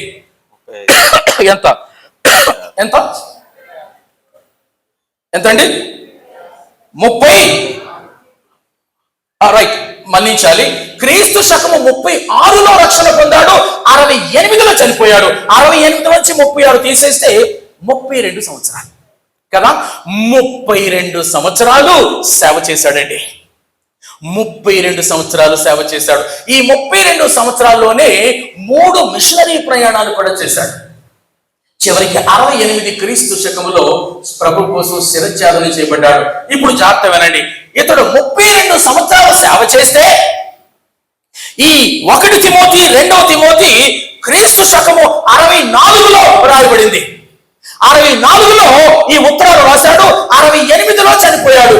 3-4 ఏళ్లలో చచ్చిపోతాడు అనగా ఇక 3-4 సంవత్సరాల వ్యవధిలో చనిపోతాడు అనగా ఈ ఉత్తరాలు రాశాడు. 32లో నుంచి 4 తీసేస్తే ఎంత? 28. అప్పటికి 28 సంవత్సరాల సేవ చేసిన సీనియర్ కాపరి. మన సంఘం మీరందరూ కూడా మా అయ్యగారికి నాకు సీనియర్ కాపరి అని పెట్టారు. చాలా సంతోషం. కానీ అపోస్తలుడైన పౌలు మొత్తం 32 సంవత్సరాల సీనియర్ కాపరి అయితే 28 సంవత్సరాల పరిచర్య చేసి ఇంకొక 3-4 ఏళ్లలో చచ్చిపోతాడనగా చివరి ఉత్తరం రాస్తున్న మనిషిని అడిగా నేను, నువ్వు రౌడీలో నీ ర్యాంక్ ఏంటి అని అంటే 28 సంవత్సరాల గొప్ప సేవ చేసిన మహా మనిషి, మిషనరీ, సువార్థికుడు, ప్రభు కోసం రగులుతున్నవాడు, రోషం కలిగిన వాడు, ఏ మాత్రం దాచుకోకుండా సిగ్గుపడకుండా పాపుల్లో నేను ప్రధానుణ్ణి అంటాడు. బహుశా నేను అలాగ అననేమో, నాకు తెలుసు నేను ఎంత దౌర్భాగ్యుడు. నేను పాపినే కానీ సైలస్ గారి కంటే బెటర్, లేదా విజయ్ కుమార్ గారి కంటే బెటర్, లేదా నందకుమార్ గారి కంటే బెటర్. ఇలా ఉంటుంది నా చూపు. ఇప్పుడు మరి ఫస్ట్ క్లాస్ పాపిని అయిపోతే ఎట్లాగా? నా ముందు ఎవరో కొందరు ఉండాలా? ఇది మన స్వభావం. కనీసం మీ సంగతి నాకు తెలియదు, ఇది నాది, నా బుద్ధిది.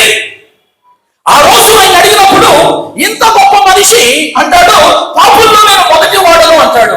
చచ్చిపోయాను అక్కడికి సాకు. ఆ మాట విన్న తర్వాత ఇంకా తల ఎత్తుకోవడానికి లేదు నాకు.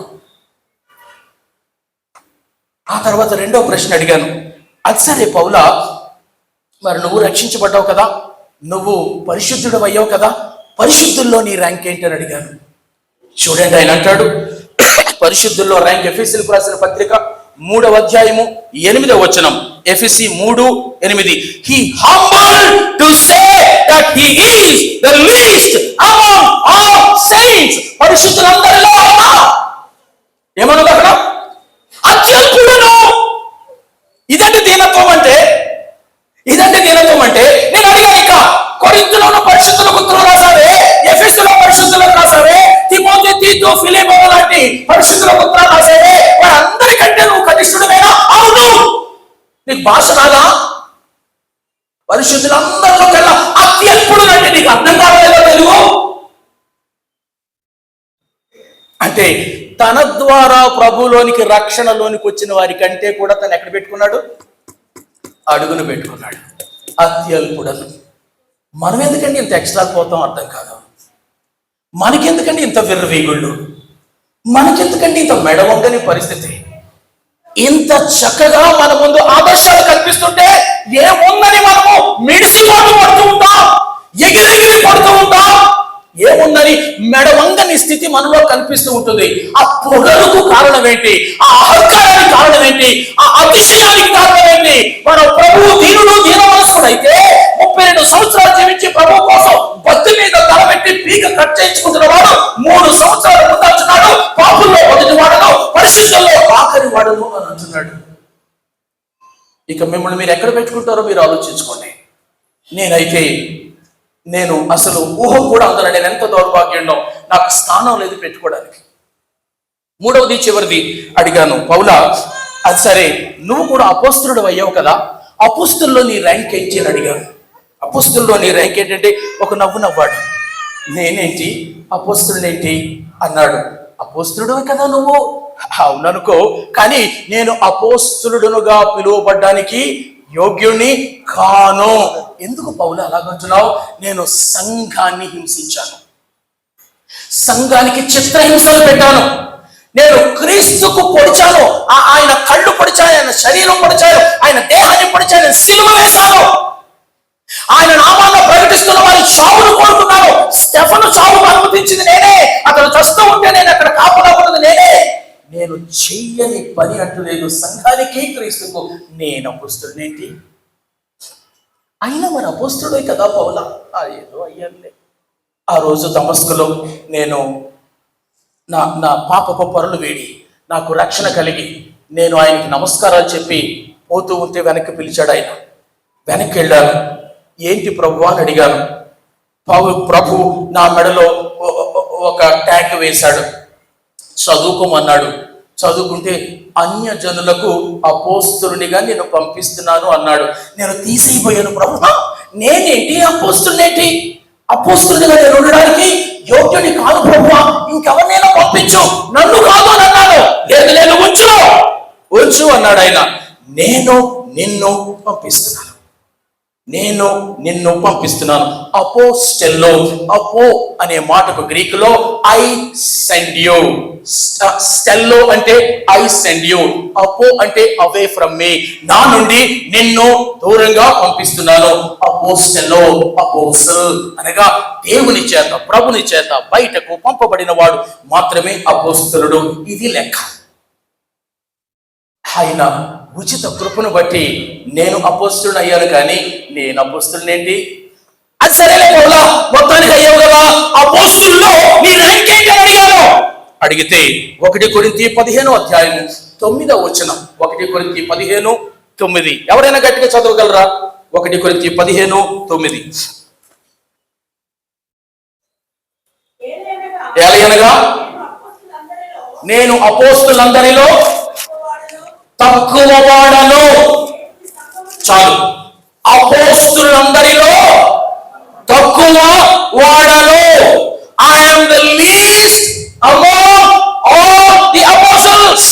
అపోస్తలులందరిలో ఆఖరి వాడను. అదండి దీనత్వం అంటే.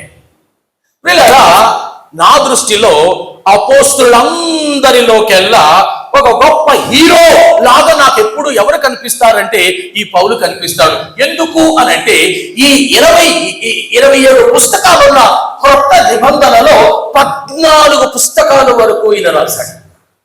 దాదాపు సగము కంటే ఎక్కువగా లేదా సగానికి దగ్గరగా రాశాడు అన్నమాట. పిల్లరా, అపోస్తలుడైన పౌలు ఇన్ని ఉత్తరాలు రాశాడు పరిశుద్ధులకు.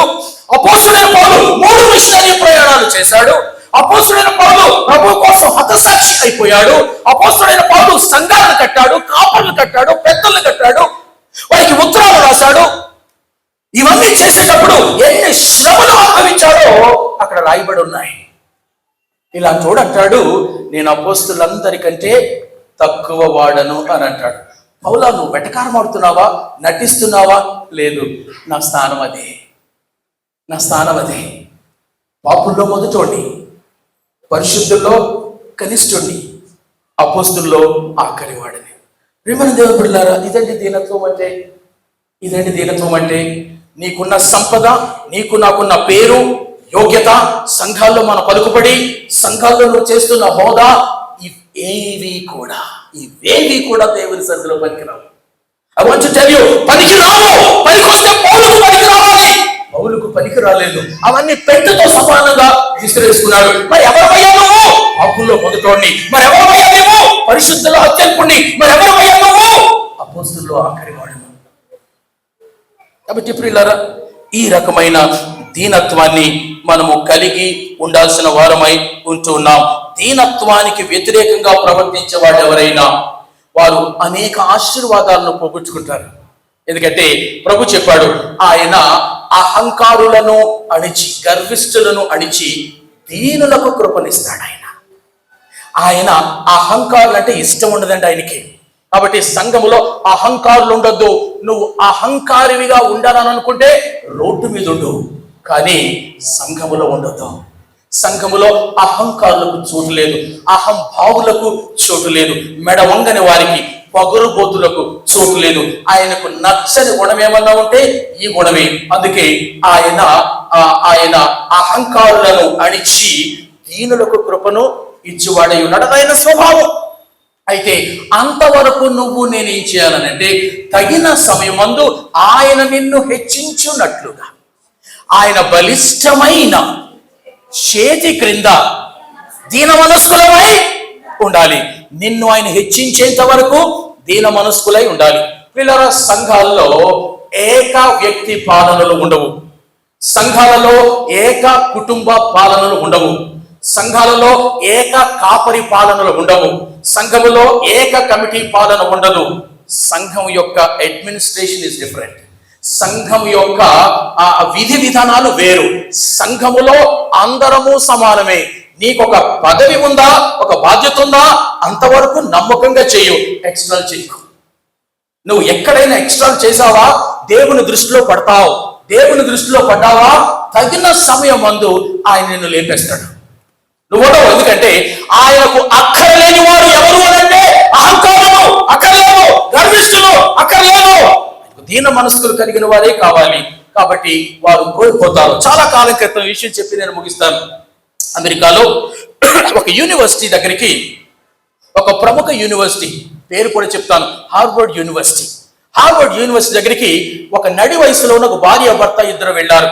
చాలా లూజు బట్టలు, చేతితో కుట్టిన అవన్నీ వేసుకుని ఆ వృద్ధురాలు వెళ్ళారు.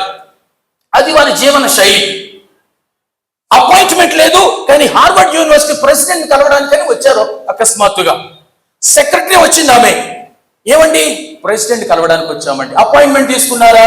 లేదండి. మీరు అపాయింట్మెంట్ తీసుకోకపోతే ప్రెసిడెంట్కి ఈ రోజంతా ఖాళీ లేదండి, ఆయన మీకు టైం ఇవ్వలేరు. అమ్మా అలా కాదమ్మా, కొన్ని నిమిషాలైనా ఆయన మేము కలిసి వెళ్ళాలి, ఎంతసేపు అయినా మేము ఉంటాము అన్నారు. ఆ స్త్రీ సెక్రటరీ వీళ్ళ వాళ్ళకం చూసి, వీళ్ళు ప్రెసిడెంట్ని కలవడం ఏంటి, జంజామంటూ ఏదో వేసుకుని వచ్చారు, అసలు వీళ్ళు లోపల తిరగడానికే యోగ్యత లేనంత స్థలం ఇది హార్వర్డ్ యూనివర్సిటీ, వీళ్ళు ఎలా వచ్చేసారబ్బా, అందరూ అపాయింట్మెంట్ కూడా లేకుండా ప్రెసిడెంట్ కలుద్దామని అనుకొని వాళ్ళను పట్టించుకోకుండా ఉంటే కనిపెట్టి వాళ్ళే పోతారులే అనుకొని గంటల సేపు కూర్చోబెట్టింది. అయినా వాళ్ళు పోరే. మధ్య మధ్యలో చూస్తుంది, వాళ్ళు పోరు. చివరికి ఆమె లేచి ప్రెసిడెంట్ దగ్గరికి వెళ్ళి, ప్రెసిడెంట్ గారు, వాళ్ళిద్దరూ మీరు చూస్తేనే కానీ పోయేటట్టు లేరండి, వాళ్ళు ఇక్కడ తగలడ్డారు, మరి కాబట్టి ఒకసారి కనబడండి పోయి అనంటే ఆయన వచ్చాడు. భీకరంగా గంభీరంగా రకరకాలుగా ముఖ కవళికలు పెట్టుకుంటూ చిన్న చూపు చూస్తూ అలాగొచ్చి, ఏమా ఎందుకు వచ్చారు అని అడిగితే ఆమంటది, అయ్యా ఇక్కడ ఒక జ్ఞాపికను ఇద్దామని అంటది. ఏంటి జ్ఞాపిక? మా కొడుకండి ఇక్కడ కాలేజీలో జాయిన్ అయ్యాడండి, 1 సంవత్సరం మాత్రమే చదివాడు, అకస్మాత్తుగా రోడ్డు యాక్సిడెంట్లో మరణించాడు. వాడికి ఈ హార్వర్డ్ యూనివర్సిటీ అంటే చాలా ఇష్టం అండి. మా కొడుకు జ్ఞాపకార్థం ఇక్కడ ఏదైనా కడదామని మీ పర్మిషన్ కోసం వచ్చామని. చూడమ్మా, ఇక్కడ చదువుకున్నోడు, వెళ్ళి చచ్చిపోయినోడు, వాళ్ళందరికీ ఇక్కడ స్తూపాలు మేము కట్టుకుంటూ కూర్చుంటే ఇది యూనివర్సిటీ అవ్వదు, ఇది సమాధుల దొడ్డ అవుతుంది. వెళ్ళమ్మా, ఆ పని మేము చేయలేం. సార్, సమాధి స్తూపం అది కాదు సార్ మేము అనేది, మా కొడుకు పేరు మీద ఏదైనా ఒక బిల్డింగ్ మేము ఇక్కడ ఇద్దాము అని నా అర్థము. ప్రెసిడెంట్ గారు, బిల్డింగా? మీరు ఎలాగొచ్చారు? ఇలాగైనా వచ్చారు? అలాగే వచ్చామండి. దానిలో చాలా బిల్డింగ్లు ఉన్నాయి, చూడలేదు, చూసుకుంటూ వచ్చామండి. ఆ బిల్డింగ్ల ఖరీదు ఎంత అవుతుంది ఏమైనా మీ మెదడుకు అందిందా? తెలీదండి. అవి ఇప్పటికి తయారైన బిల్డింగ్లే $7.5 మిలియన్ల. నువ్వు వచ్చేసి బిల్డింగ్ కట్టేస్తాను అంటున్నావు. నీ వాడకం చూస్తుంటే అమ్మా వద్దమ్మా దయచేసి వెళ్ళండి. సార్ ఎంత అన్నారు? $7.5 మిలియన్ల. ప్రక్కన భర్తను చూసి, ఏమండి $7.5 మిలియన్ల ఉంటే యూనివర్సిటీ వచ్చేస్తుందా? పదండి మనమే స్టార్ట్ చేసుకుందాం. వెళ్ళారండి. యునైటెడ్ స్టేట్స్లో యుఎస్ ఈస్ట్ కోస్ట్లో హార్వర్డ్ యూనివర్సిటీ ఉంటే దానికి వెస్ట్ కోస్ట్లో ఇంకొక యూనివర్సిటీ ఉంటుంది, అది స్టాన్ఫోర్డ్ యూనివర్సిటీ. ఆ స్టాన్ఫోర్డ్ యూనివర్సిటీని వీళ్ళే ప్రారంభించారు. Leland Stanford and his wife Jane. Leland Stanford and his wife Jane. ఆ ఇద్దరు వృద్ధులు నీకు చూడడానికి చాలా పికారంగా కనిపించారేమో కానీ వారెంత హృదయం కలిగిన వారే. ఆ యూనివర్సిటీకి ఒక బిల్డింగ్ ను వారు స్పాన్సర్ చేద్దామని వస్తే సెక్రటరీ అహంకారంతో దూషించింది, ప్రెసిడెంట్ అహంకారంతో దూషించాడు. వారు పోయి దానికి ఆపోజిట్ లో ఆ సౌత్ వెస్ట్ కోస్ట్ లో స్టాన్ఫోర్డ్ యూనివర్సిటీని ప్రారంభించారు. 1885 సంవత్సరం 11వ తారీఖు నవంబర్న దాన్ని ఇనాగరేట్ చేశారు. ఈ రోజుకి స్టాన్ఫోర్డ్ యూనివర్సిటీ ఉంది. ప్రశ్న అహంకారం, అతిశయం, గర్వం, మూర్ఖత్వం, ఆత్మఫలాన్ని సాధన చేయకపోవడం, వీటన్నిటి కారణంగా వారు అవకాశాన్ని కోల్పోయారు. ప్రేమల గౌరబిడ్లారా, వీరందరూ అవకాశాలు కోల్పోతారు. ఇప్పటికే నీ మూర్ఖత్వం, నీ బలహీనత, నీ అహంకారం, నీ అతిశయము, నీ పొగరు, నీ మెడవంగని పరిస్థితిలో ఎన్ని ఆశీర్వాదాలు నువ్వు కోల్పోయావో, నీ భార్య కోల్పోయిందో, నీ బిడ్డలు కోల్పోయావో, నీ కుటుంబం కోల్పోయిందో, సంఘం కోల్పోయిందో, చచ్చిన తర్వాత అక్కడికి వెళ్ళిన తర్వాత చెప్తాడు ఆయన. కాబట్టి సంఘాలలో అహంకారులకు చోటు లేదు అని జ్ఞాపకం చేస్తున్నాను. కళ్ళు మూసుకోనండి, చిన్న ప్రార్థన చేద్దాం. Just bow your heads. చిన్న ప్రార్థన. ప్రేమ కలిగిన మా ప్రియ పరలోకపు తండ్రి, నీకు వందనములు, స్తోత్రములు. మమ్మల్ని మీరు భక్తి చేయమన్నారు. ఆ భక్తి సంతుష్టి సహితమైనదిగా ఉండాలి అని చెప్పారు. సంతుష్టి సహితమైన భక్తిలో పవిత్రత ఉంటుంది. సంతుష్టి సహితమైన భక్తి దీనత్వం ఉంటుంది. సంతుష్టి సహితమైన భక్తిలో ఆత్మఫలం ఉంటుంది.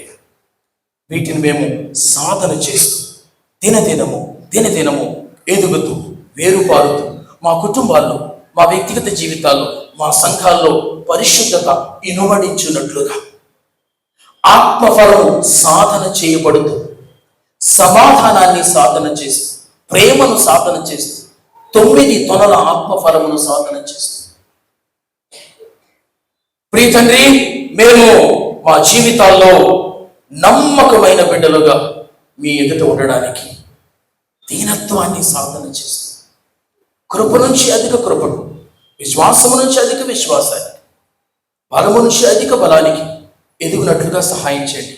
మీ మాటలు గంభీరమైనవి, అవి పుటము వేయబడినవి, ప్రాణాత్మలను, కీళ్లను, మూల్గులను విభజించినంత మట్టుకు దూరాశక్తి కలిగినవి. అవి దేనికి దానికి అవి వెడగొడుతూ ఉంటుంది. 2 అంచులు కలిగిన ఖడ్గమై ఉంది. కాబట్టి మేము భయముతోనూ వణుకుతోనూ మా సొంత రక్షణను కాపాడుకుంటూ భక్తి చేయడానికి కృప చూపండి. దేవా, పరిశుద్ధతను కాపాడుకుంటూ ఆత్మఫలమును సాధన చేస్తూ దీనత్వాన్ని ప్రభు మేము సాధన చేస్తూ క్రీస్తు సారూప్యంలోనికి మేము మారుతూ ఉండే కృపనిమ్మని, సంఘములో ఉన్న నాలో మాలో ఎవరిలోనైనా ఈ లక్షణాలు కొదువ కలిగి ఉంటే మా ఆధ్యాత్మిక హారంలో ఈ లక్షణాలు కనబడకపోతే వాక్యపు వెలుగులో వెతుక్కొని తిరిగి మా హారములో పరిశుద్ధతను మేము చూపించుకోవడానికి, మా హారములో ఆత్మఫలమును చూపించుకోవడానికి, మా హారములో దీనత్వాన్ని చూపించుకోవడానికి సహాయం చేయమని క్రీస్తు నామమున వేడుకొనిచున్నాము తండ్రి.